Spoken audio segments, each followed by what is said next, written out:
everyone, welcome back to my channel, and for today's video is I will share to you about my journey and my YouTube, and also how to get started and how to get monetized, and also I will give you some tips para may idea kayo sa pag-vlogs. Get started in my YouTube. Of course, kailangan mo mag-create your own channel. So yun, kailangan mo mag-login sa Google, mag-create ka ng account mo sa Google, and then yun din yung isa-sign in mo sa YouTube account. So, create your own channel. And then, pagkatapos na naka-create ka na ng own channel mo, and then, mag-isip ka ngayon ng magandang pangalan mo sa YouTube. So, example, Team Hunters, yun, mga ganun, Team Ribas, or Kuracha, yan. Mag-isip ka ng mga words na maganda sa'yo, para sa'yo, para yun yung magiging channel name mo. Yun. So, once na meron ka ng channel name, and meron ka na rin account, then, ang gagawin mo naman ngayon is content. So, yun.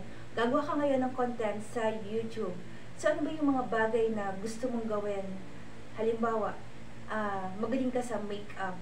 So, ang magiging content mo is a makeup tutorial. Yun. So, ipakita mo sa mga tao kung gaano ka kagaling magpaganda o maglagay ng makeup, yun. Pero kung halimbawa naman na hindi yun yung parang pinaka gusto mong gawin, or gusto magaling kang kumanta, so pwede kang maging content na maging singer, yun. So, kung ano yung content na alam mong gawin na sa tingin mo isa kayang-kaya mo, so go ka dun. So, wag kang gagawa ng content na alam mo na hindi mo naman kayang gawin. So, yun guys. Next is vlogging equipment. So, alam niyo naman sa mga nagba-vlogs is kailangan merong kumpleto kayo, may camera, meron kayong cellphone holder, or meron kayong boya, mic, diba dapat may mga ganan. So yun yung kailangan din nating mga nagba-vlogs. Kailangan ready yung mga equipments nyo. Pero ako naman is I'm using only my phone. So yun lang yung ginagamit ko ngayon. Wala pa akong like yung GoPro. Yan, wala pa tayo nyan guys. Hindi pa natin afford na bumili ng mga ganan. And next is kailangan din natin ng mga editor. Yun. So, kung hindi ka marunong mag-edit ng video mo, pwede mo naman siyang ipa-edit sa iba. Yan. So, pwede ka rin mag-aral. Marami naman sa App Store na mga video editing. Yon. So, mag-download ka na lang at pag-aralan mo na lang. So, para may-edit mo ng maayos yung mga video mo. Next is, kailangan mo rin ng, halimbawa, kasama. Yon. Meron kang ka-teamworks or makakasama mo sa pag-vlogs mo.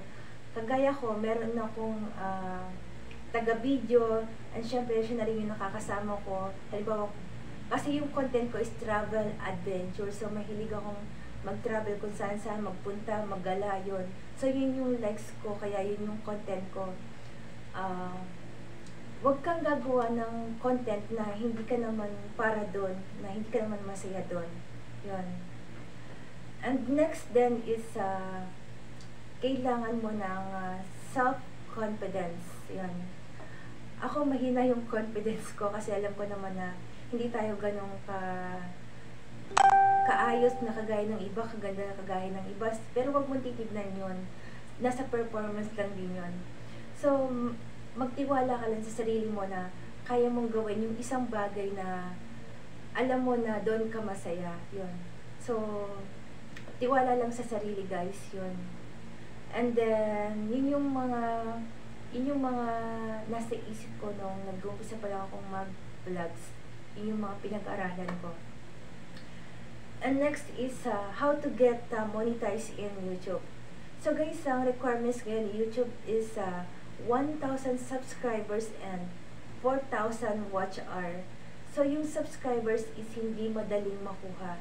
So we cannot please anyone to subscribe to your channel easily. Yung mga friends mo, mahirap silang sabihan na pakisubscribe sa mga channel ko. So, ang gagawin nyo na lang guys is makipag-friends kayo sa ibang content creator. Kasi sa mga content creator na magiging kaibigan nyo, may mga watch to watch yan na group. So once na meron silang watch to watch na group, doon mismo magkakaroon kayo ng subscribers na hindi nyo na kailangan sabihin na pa-subscribes naman yon. So yun lang, maghanap kayo ng mga content creator, tapos sumali kayo sa kanilang mga GC, yon.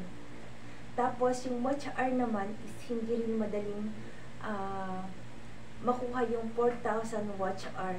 So kailangan kasi dyan is maraming mag-views sa mga video na ina-upload mo. And then once na maraming nag-views sa mga upload mo, madali mo makukuha yung 4,000 watch hour mo. Gets nyo ba, guys? So yun lang. And then, kapag wala ka namang GC, PM nyo lang ako din para mailista ko kayo sa GC na gusto nyo salihan. Yun, meron akong team Achiever. Yun, at marami pang ibang team na pwede kayong sumali. Yun. And, paano kumita sa YouTube? Yun, isa rin nga. Totoo ba na kumikita sa pagbablog?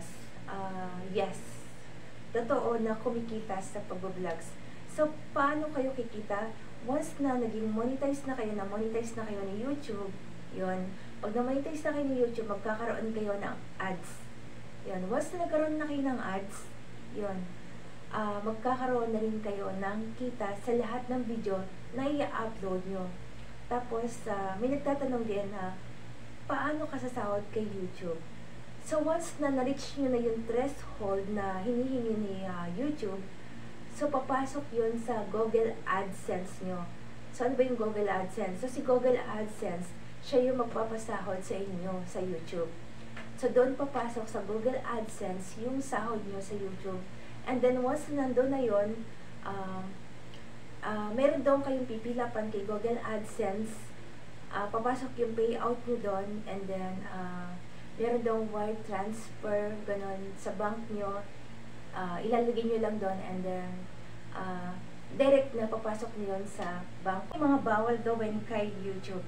So sa ibang mga nag-upload ng video sa YouTube, sa mga first timer, sa mga hindi pa nakakaalam, guys, ito yung bawal. So first is bawal gumamit ng music galing kay YouTube dahil makaka-copyright kayo. So anything na music na ilalagay nyo sa video nyo is bawal yan.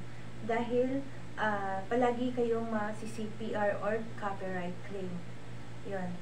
So, wag na kayong maglalagay ng mga music background dahil hindi rin maganda sa YouTube yan. Yun. Copyright lang yung kakalabasan yan. And next is, yung mga videos na nakikita nyo sa Facebook, wag nyo nang itry kuhanin, ikopya, tapos i-upload nyo lang din sa YouTube channel nyo. So, mai-strike kayo dyan, guys. Yan. First strike, second, at saka third strike, mawawala na yung YouTube channel nyo. So, bawal yan kay YouTube na nanggagaya kayo ng ibang mga video, kinokopya nyo, and then i-upload nyo. So, yan, reuse content yan. So, yan yung pinakabawal kay YouTube. So, yun guys, I hope na may natutunan kayo sa video na to, and don't forget to like, comment, share, and subscribe to my channel, Team Libas Vlogs. Bye-bye guys!